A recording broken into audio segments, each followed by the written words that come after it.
Pugliese. Thank you, Madam Speaker. On behalf of our caucus, we had some conversations, and we object to this resolution. The part that we object to most strongly is the suspension of the rules in the last 10 days of session.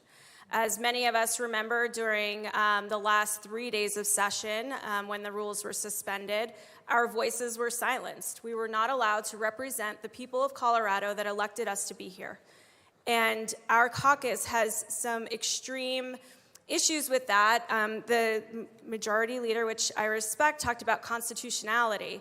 We also believe in the Constitution. We believe in our right to be heard, in our right to represent our people, and our right to be here to advocate for the positions that we feel are really important, and to also try to make bills better. As we remember, in the last 3 days of session, when we were silenced, we were not able to bring those ideas forward. We were not able to make amendments to bills that were important to our constituents, that are important to the people of Colorado.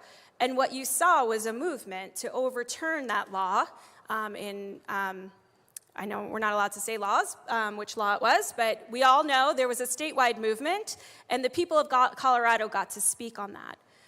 Except that the people of Colorado don't always get to speak on every single bill that gets pushed through on the last 3 days of session without any rules. And that's not fair, and it's not right. And so now extending that to the last 10 days of session means pushing forward an agenda that we may not agree with or that we may agree with. We have bills that pass in the last 10 days of session too. But I don't agree with the last 3-day rule. My caucus doesn't agree with that rule being suspended at all, but now we're extending it to 10 days, and that we have some strong objections to our voices being silenced. Both the speaker in her opening and the governor during his State of the State talked about disagreeing better. But disagreeing better by suspending the rules and not letting us speak is not acceptable, and we will not stand for it. And we place our objection on the record here today, and we will continue to place our objection. And this isn't a partisan issue. This isn't a Republican-Democrat issue. This is making sure every single one of us gets our voices heard and can represent our constituents in the way that we were elected to do.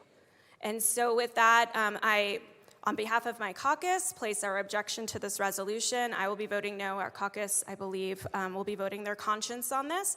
And we object to any future stifling of our voices going forward in contradiction of our constitutional rights to have our voices heard on behalf of our constituents. Thank you.